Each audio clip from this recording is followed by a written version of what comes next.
This is Jumping In, the short-form series of the Jedburgh podcast. I'm the creator and host, Fran and Racioppi. Each week, I have the opportunity to speak with transformative leaders, visionaries, drivers of change, those dedicated to winning no matter the challenge. Our long-form series has been an opportunity to go deep, unpack all aspects of our guest and their story. For Jumping In, just like our Jedburgh teams of World War II, I want to get on and off the drop zone fast. I want to catch up with previous guests, give my opinion on what's happening in the world, and uncover some of today's most pressing issues. The entire Jedburgh podcast is sponsored by Jersey Mike Subs. Together, we share the mission of giving back and building community together. A percentage of all proceeds is dedicated to the Green Beret Foundation, supporting America's Special Forces and their families. Folks won't show up for a mental health appointment, but they will show up to regain that sense of cohesion and camaraderie they had when they were in the military, and they miss that. And then with that connection comes the healing, mind, body, and spirit, and then employment and all the other things that follow. But you got to start with connection. It's important that we not infantilize our veterans. Oftentimes you'll have stakeholders who will just automatically look at us as though we're broken, and that inadvertently pushes many of our brothers and sisters away. No one wants to be treated like that. It's to see someone as an equal and just treat them with love and just kindness and respect, but not just think about it as, oh, this thing is broken, what can I do to fix it? So I think that's something we need to be mindful of too. Veterans achieve amazing things every single day in service and beyond. On Veterans Day, we honor the service of our veterans past and present. But what happens to our soldiers, sailors, airmen, and Marines when they're no longer serving? When they take off the uniform and leave behind all their friends, lifestyle, work, and for most, their identity. Our generations of veterans have reintegrated into society in many different ways. From the celebrations of liberation after the Great War in World War II, to the booze and hatred of Vietnam, the relative forgotten times of Korea and the Gulf War, to symbolism of American power and freedom in the post-9/11 era. Here we are today in a world without a recognized American conflict. And there we were on the red carpet of the New York City Veterans Day Parade in the back of the Dodge WC-51 when Sarah Apgar and I were joined by two of our nation's most important organizations in the transition of our veterans to civilian life. In this third of 3 episodes covering the New York City Veterans Day Parade, Sarah and I talked to the CEO of Wounded Warrior Project, retired Lieutenant General Mike Linnington, and the Commissioner of New York City's Department of Veterans Services, Army Reserve Lieutenant Colonel James Hendon. We cover the resources Wounded Warrior Project in New York City are bringing to our veterans through their programs focused on recruitment, entrepreneurship, mental health, and medical care. Both Wounded Warrior Project and New York City Department of Veterans Services set the example for how nonprofits and our communities and cities are embracing our veteran population and the skills they bring to our civilian workforce. Take a listen to our conversation on your favorite podcast platform and check out the video version of this conversation and all of our episodes on YouTube. For more Veterans Day coverage, find our 2 previous episodes with CBS's SEAL team lead actor David Boreanaz, Grand Marshal of the Parade, Master Chief Petty Officer of the Coast Guard Vince Patton, and New York City's most famous entertainer, the Naked Cowboy. Find more episodes on our website, jedburghpodcast.com, and check out our video versions of all episodes on YouTube. Subscribe to us and follow @Jedburgh Podcast on all social media. General Linnington, welcome to the Jedburgh Podcast. I'm thrilled to be here, Fran. Thanks for having me on. So we are so fortunate in all the support that Wounded Warrior Project gives to the parade, to the United War Veterans Council.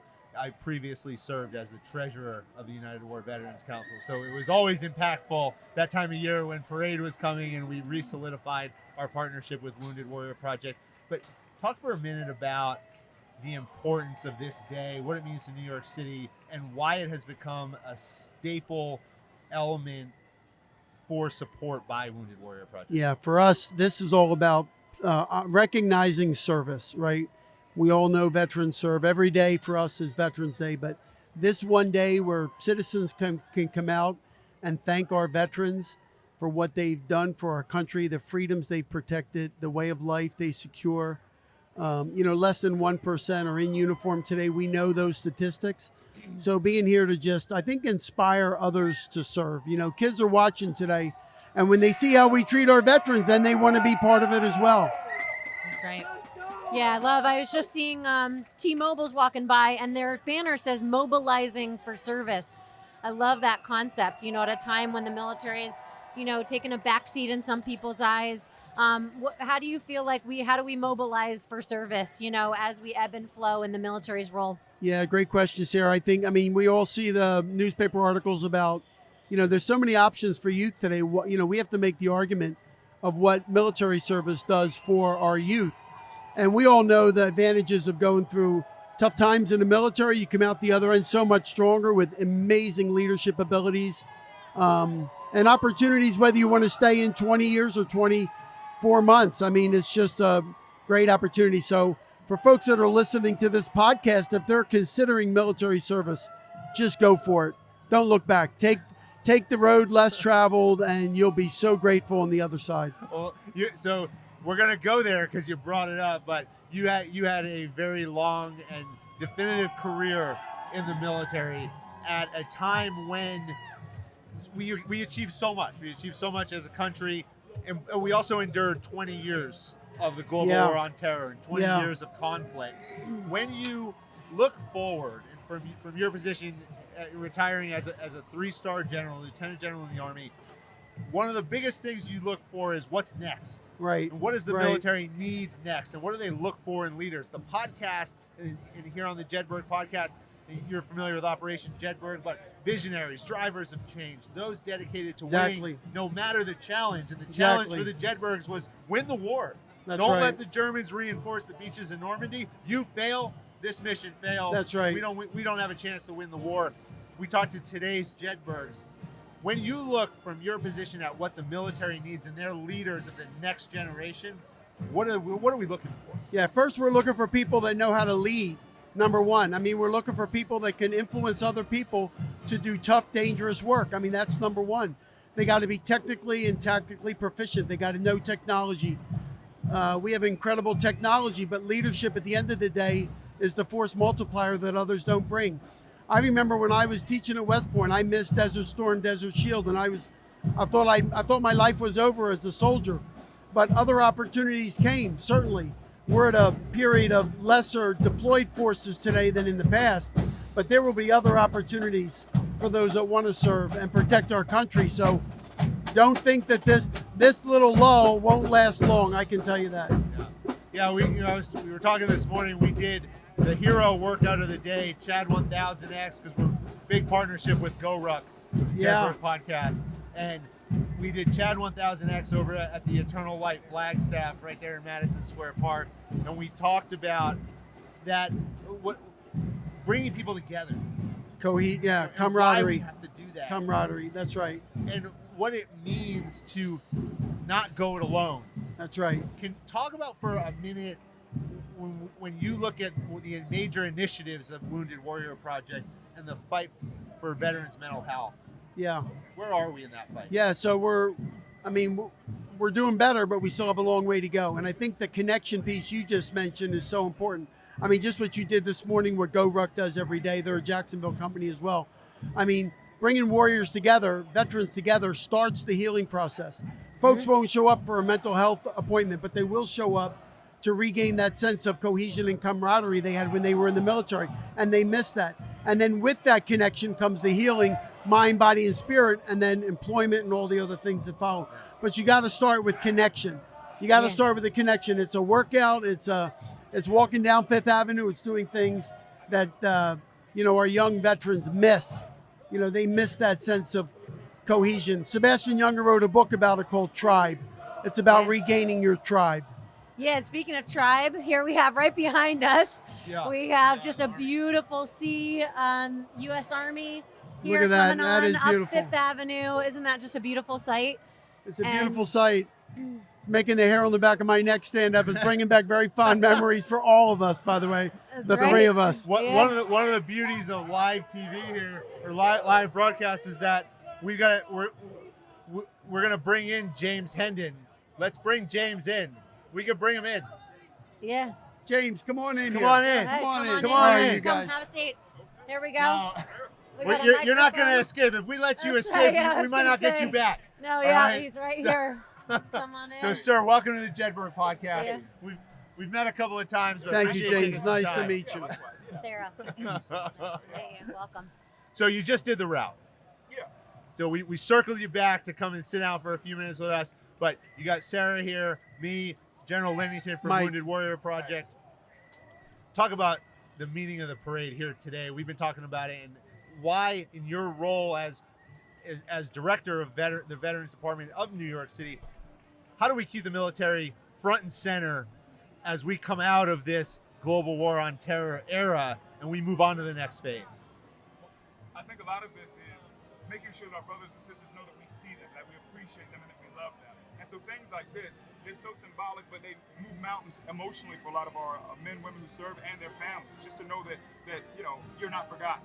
Right now, when we look at the larger numbers, about 33.1% of all veterans, according to the Gross Domestic Expenditure Report from the VA, use VA services, and those who are eligible. That means the remaining more than 65% don't use the services. We know that number comes down to 29.7% in New York State. It comes down to 24.6% in New York City. In other words, I like to tell people, when you see me, there are 2 to 3 brothers or sisters who are ghosts who you don't see. And so a lot of it is creating an environment where you have the psychological safety to feel comfortable coming out saying, hey, I need some help. I need some services. I'd love to take advantage of things. And step one is the emotional aspect of this. We don't talk about it enough, but 80% of communication is nonverbal. And so things like this are just a strong display of love that means so much for our men, our women, and their families. New York City, and especially since you took over over the last 2 years almost, right? If I have that right? I started just before the pandemic. Okay, so there has been so many more initiatives that have come forward from New York City for veterans. I mean, the emails that are coming out, I get them regularly now. And every time I open them up, there's something else that New York's doing. Can you talk for a minute about the top priorities that you have in your role to support veterans in New York City? I think for us, it's best to level set. New York City is the only city in the country with its own veteran services agency, first off. So we are not a mayor's office. We are not a veterans advisory board. We have a little more of a muscular structure so we can do more things. We have a budget for it. Our charter mandated areas are healthcare, housing, benefits, culture, education, and employment. And so we do what we can to try to move the needle in these different places. For us, we can't be all things to all people. We're not trying to replace the VA or our friends at the state level, but it's almost to be like water where we can fill these gaps where they're needed. So an example of something, we see that there's a strong need for affordable housing assistance for many of our veterans. A lot of these things are a mystery to our vets. There are great programs that the VA has where, for instance, if you're behind on your rent or your utilities, you can take advantage of the Supportive Services of Veteran Families program and receive rent relief and receive energy assistance, but folks don't know about it. So making sure people know about those things. Even things like the VA home loan, where we have, in some cases, it's single digits, the number of veterans who use the VA home loan in our counties year after year, looking at VA data. And so to demystify that process so our vets know, if you are able to pay rent, you should be able to use your VA home loan, because effectively the VA home loan removes the down payment as a barrier to entry for our veterans. So a lot of it is making sure that our vets know about what's available to them on the housing front at all levels. Another piece of this is the job side of things, trying to promote job opportunities to our veterans so they know what's out there between the veterans and their families. 2 different efforts we have. One is EmpireVets.com, which is a site that we fully support and serve as a benefactor for, where there are more than 12,000 jobs posted there, of which a quarter of those jobs are remote jobs. So if you're in a situation where you can't go somewhere for work, or you need to be home, if someone from Chicago will pay you that money while you're here in New York City to go and do what you do, then we want you to do that. Another side of it is a government site for us, which is nyc.gov/VetConnectPro, helping our veterans who want to get into the civil service space. So if you're looking to work for the city of New York, perhaps with our Department of Transportation, Department of Health, with the firefighters, with the police, everything you need to know. It's a press play situation of starting you on your path. We can follow that azimuth to get to the right place if you're looking at civil service. So for us, there's several things we focus on, but top of the ticket really is housing, affordable housing, all the way to those who are housing insecure. And it's jobs, as far as jobs, so that our men, women, and their families are able to feed themselves. Yep. It all starts, it's like Maslow's hierarchy of need. It's hard to talk about a job if you don't have a home, you don't have a roof over your head. So I think it's incredible what you're doing here in New York City and taking over right before COVID. I mean, that had to be a huge challenge as well, with the challenges that COVID brought with regard to financial insecurity and a lot of the businesses being shut down. For us, it was certainly a focus area for us. We do at the time, 95% of the 5,000 events we host around the country were done in person. We had to shift all that to virtually. What we found when we did that was a lot of veterans that weren't taking advantage of the in-person programs started taking advantage of the virtual programs, especially our women veterans. So much is at stake for women veterans that are leading homes, taking care of loved ones. They took advantage of our virtual offerings. So now we're doing both. We're doing in-person offerings and virtual offerings as well. And I'm just glad COVID's somewhat in the rearview mirror, although you never know. It's always coming back, I think. Yeah. I gotta tell you, hearing you say that, Mike, I keep thinking about when we think about issues with our women veterans, it's important to note that our women veterans is the fastest growing demographic of veterans. The VA Same would have here. us know Yeah, that same here. The projection is 1.82% decline in our veteran community each year. If you look at our older draft era veterans passing away and having more of our volunteer era veterans taking helm, 2.1% annual decline for men, but 0.4% increase for women. And so when we look at our women veterans, we keep thinking the same things that women deal with outside of the military identity, outside of veteran identity, they deal with also as veterans. And so what can we do to best accommodate them? So I completely agree with you there. I love what you're doing in the city. Fantastic. So, gentlemen, one of the themes I heard you talk about, both of you, was, really creating a space to wrap our arms around veterans and talk about subjects that otherwise have been taboo in the past. And that runs so deep, that's taboo, not just in terms of tough to talk about at cocktail parties, but also what we've been taught as children, in our childhood. What do we talk about, and reinforced, of course, throughout our careers in the past. What have you found to be the most effective ways to wrap our arms around, our veterans and say, hey, listen, let's talk, let's love, let's talk, what are the most important resources and just strategies and tactics that you found to be most effective, that community members, that not you all in the positions that you are, which of incredible influence, but just members of our community who might be listening. Yeah, Wounded Warrior Project, we create engagement events where warriors come together with just themselves, whether it's male and female veterans, or whether it's all males or all females, that let them explore those conversations. I think we've come a long way over the last couple of years, at least, in speaking about the invisible wounds of war. And we've done a lot of that because of, the sports figures that have stepped up. But we create an environment where they have those discussions, peer support groups. We've expanded our peer support groups from 30 when I got the Wounded Warrior Project to more than 120 right now. So creating those environments where veterans are with veterans. And we use fun events and nature. We have Project Odyssey, where you can go out and spend 4 or 5 days whitewater rafting, hiking, fly fishing. I swam with the manatees. By the way, it scared the hell out of me, but if you can swim with the manatees during the day, or hike or fish or so whitewater big. raft, then at night when you get together around the fire pit, that's where you have the meaningful discussions. Yeah. But let veterans know they're not alone. So we meet them where they are. We let them figure out their own path to healing, and then once they're healed, then we get to what James talked about, the economic empowerment that comes with housing, a job, taking care of your family, and giving back. I'll also say young veterans today, they want purpose. They want to give back. They want to be in something that's not important from a financial aspect as much as it is giving back. That's right. I want to double down with what Mike said, but to take it from a different approach. Oftentimes, when someone comes to you about one thing, it's actually 1,000 other things you start to peel back the onion on if you look at it in terms of social determinants of health.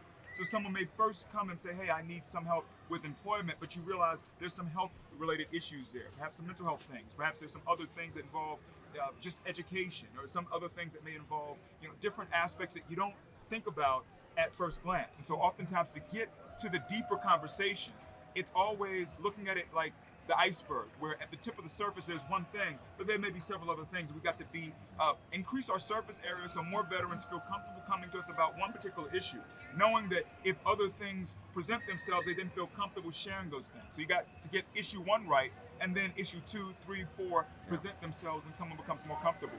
The other side of this, though, it's important that we not infantilize our veterans. Yeah. Oftentimes you'll have stakeholders who will just automatically look at us as though we're broken, and that inadvertently pushes many of our brothers and sisters away. No one wants to be treated like that. It's to see someone as an equal and just treat them with love and just kindness and respect, and not just think about it as, oh, this thing is broken, what can I do to fix it? So I think that's something we need to be mindful of too. Veterans achieve amazing things every single day in service and beyond. Yeah, absolutely. Sarah's a perfect example of that in the company that she's built in Fit Fighter. And living that every day. You got a busy day here, so I can't keep you too long. What's next for the Veterans Department in New York City, and what do we have to look forward to over the next 12 months? I think one of the key things we've been focusing on, and we spoke about this at the Mayor's Veterans Day breakfast this morning. After about a 2-year back and forth with the Department of Defense, we now have access to the electronic PD 214 for returning service members. This has been a major watershed, and it's not just us, slowly but surely different states and municipalities are receiving this information and knowing who the men and women are who are coming home. This is so critical because if you think back to your time in service, whenever you change units, there was a warm handshake. You had someone to talk with you to help make sure you stuck the landing as far as integrating into that new element in that new place. We don't have that here right now when folks transition from active to civilian life. And that feeds into all this talk about the deadly gap. Information we've seen the VA put out in peer-reviewed studies with them in academic institutions that show that it's really that first year after the military service where it's a greater than, it's more than 2 times more likely that service member will die by suicide compared to those in active duty, and almost 2 times more likely compared to those other veterans. And so for us to put hands on those veterans during that time when they come home, it allows us to do so many things to help them, prevent them from slipping through the cracks, and plug them into all the benefits that are available to them. So I think that that's something you'll see on the horizon from us. You'll also see it not just here, but across the country, step by step, as cities, as counties, as towns, villages, states try to put hands on, hey, I know you're coming, let's connect. So yeah. Well, appreciate you spending some time with us here. The rain's going to continue, but it didn't stop anyone from coming out. The streets are full. That's right. Everyone's Look at having this. a good time. Holy cow. We're soaking wet and loving it. Thanks for allowing us to cover this. Thank you so much, Fran. Yep. Thanks, Thank you, Sarah. James. Happy Veterans Day. You too.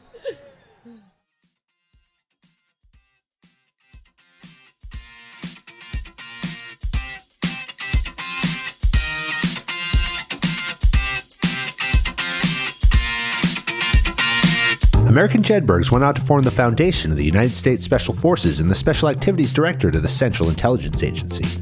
Thanks for listening to the Jedburgh Podcast. I'm your creator and host, Fran and Sarah. Join us next week for a new episode on Apple, Spotify, or wherever you get your podcasts. Check us out on YouTube for full episodes, highlights, and other behind-the-scenes content. If you like what you heard, give us a like and leave a review. Follow me, Fran and Sarah, Talent War Group, and our sponsor Jersey Mike Subs on LinkedIn, Instagram, Facebook, or Twitter. Send your comments and inquiries to media@talentwargroup.com. As a former member of Special Forces, the Jedburgh Podcast donates a percentage of all proceeds to the Green Beret Foundation, supporting America's Special Forces and their families. Thanks for joining us on this episode. How you prepare today determines success tomorrow.